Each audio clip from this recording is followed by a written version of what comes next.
The headline reads, World not ready for 240 million migrants if Nigeria implodes, UN warns.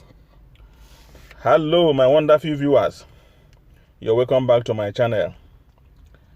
This topic is something that is worth looking into.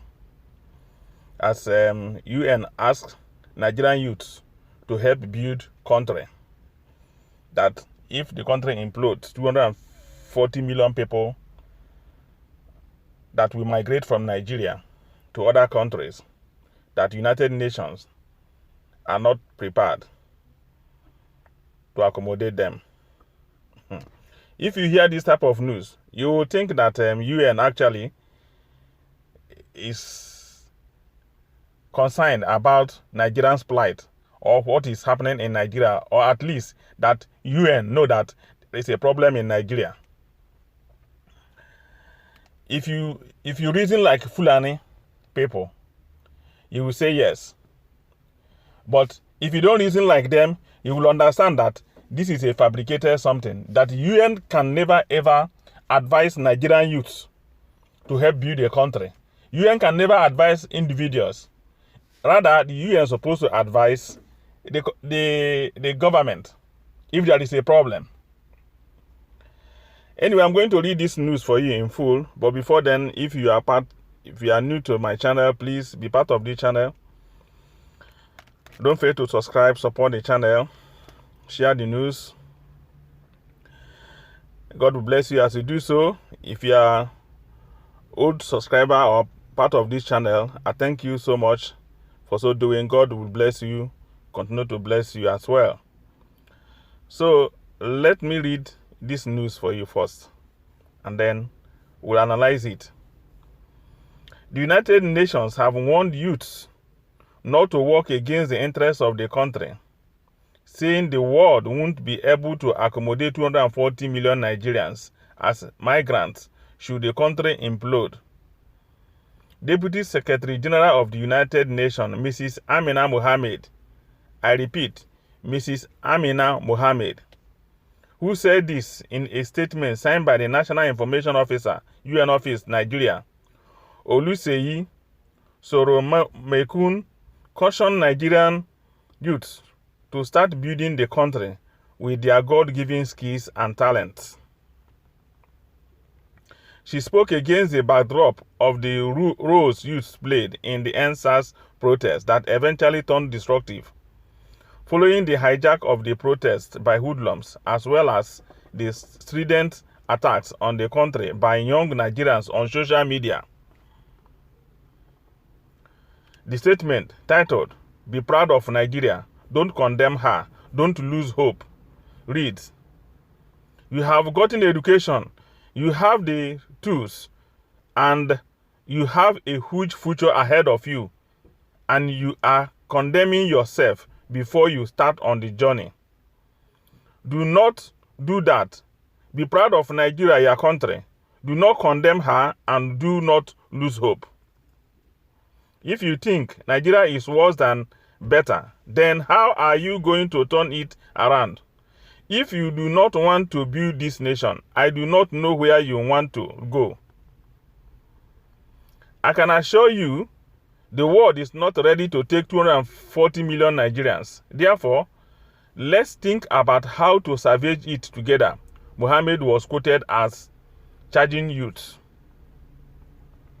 On youths, who were quick to compare Nigeria with other countries, Mohammed urged them to compare Nigeria with other countries with equal population and that had independence at the same time. Do not compare apples with oranges, she added. The Deputy Secretary General, who was former Minister of Environment, stated further, "Whilst I agree that the potential of this country has not been fully met by successive governments, I disagree with the view that there is no hope. I disagree with the total condemnation of Nigeria. Nigeria is a great country and the best on earth. With every right comes an obligation to tell the truth, but the truth in many cases come in different colors. depending on who is telling it. As an educated person, your statement has an impact on people's lives. Some people take you seriously because you are educated and in the university. The Deputy Secretary General urged them to be sure of their statement and always weigh the implications of their words, noting that there were opportunities to collectively make things better in Nigeria. Young people must get involved. There is no reason to throw stones at any institution of government unless you are willing to get into the government and do something about it. It might take you a lifetime, but it does require people to make the sacrifice. If enough of us are pushing in the right direction, there will be a great difference, the UN Deputy Scribe said. Recall that the United Nations Secretary General Antonio Guterres had also, in the aftermath of the EndSARS protests, warned against issues that could disintegrate the country and create refugee problems for Africa and the world. So, you see, the person that was speaking in this very report is Amina Mohammed, a Fulani woman. You might wonder, why is it that all the things that is happening in Nigeria, the killings, this Fulani herdsmen attack, the Boko Haram issue, the everyday killing, that the UN is not doing anything about it? This is the answer to it. The answer is because the Nigerian government have planted a Fulani woman there who will make sure that no United Nations organization will gather, or even in 1 minute, to discuss about your problem. She is there to tell them that everything in Nigeria is very good. That is her job. The report you get now says UN said this. It's not UN. It's this very woman who said it. Because she's doing her job. Can you imagine that somebody put fire and place my hand with force on that fire, and the person will now tell me that I shouldn't feel the pains? I shouldn't feel the pains, that the fire doesn't hurt me. That is exactly what these Fulani people are doing.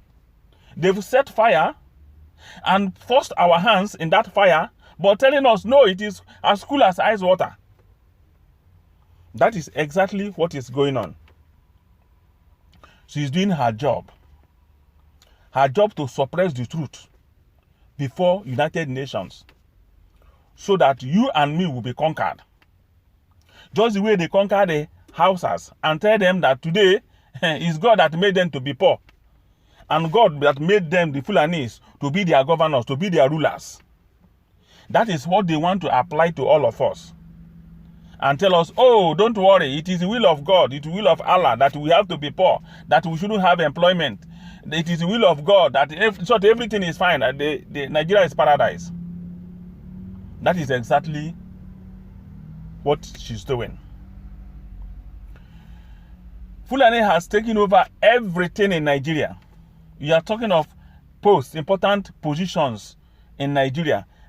Equally, anything that has to do with diplomacy outside Nigeria, anything that has to do with international community outside Nigeria, they have equally taken over, so that they will suppress everything happening. But you know what? She knows that there is a problem and Nigeria can implode anytime. So that's why she has come to advise us in the name of UN. So she is now the whole of UN that is warning us, telling us how we have to support a country that is killing us, a country that is killing the youth, a country that has created unemployment, a country that dwells on only cow politics. Cow. But she said, well, we want education, we went to the universities. Even if we finish learning, what are we going to do? No job, no factory. They have killed the whole factories. All they are telling you now is to go and do what? Rear cows. Sell kilichi in the street. Why won't Nigeria be the best country in the world for somebody like this that has been stealing our money? She has a lot of security men guiding her. Nobody can probe her, can probe any Fulani for looting our treasury. Nobody can probe them. So why won't Nigeria be the best country in the whole world?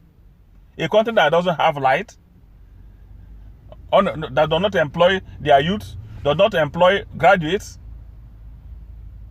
There is hunger everywhere. No road. No security. And this is the best country in the world. This is what this woman is telling us, because we are fools. Because she thinks that after they have conquered, so anything they tell us is what we will take. That is what we behave. How we are going to behave. But she's making a very big mistake. Because the southern youths, they are not like these Fulani, youths in the north. They are not like Hausa youths. It's impossible. This social media, we are going to use it to express our feelings, even if you don't let us to come out and protest. We know that if you come out to protest, you kill us. But at least with the social media, we can voice out our concerns. And they want to suppress the social media as well. This is where they have the greatest problem now, is the social media. Because their plans to suppress all the bad news in Nigeria have failed through social media. That is why they want, because they've taken over everything, but this social media is where they have problem. And that is why they are fighting tooth and nail to suppress it, to make sure they make sure they don't let us to talk anymore. But that cannot happen, because if you close one way, another way will do what? Will open. We are intelligent people. Yes, we went to school, even if you didn't give a job. But at least we know how to make use of social media. We know any means you bring, then another way. People living abroad will tell us what to do. So this your plans is never going to work. They planted this woman there, this Fulani woman, Amina Mohammed, there to suppress anything coming from Nigeria to the United Nations. So the United Nations is not going to hear it, not going to act on it, but the social media is still reporting the same thing to the same UN. That is why she has come to Abuja to come and advise us, because we are fools. Your plans have failed woefully, because as human beings, we feel the pains. A time will come, we have to resist. And that is why we are resisting now. I thank you all for listening.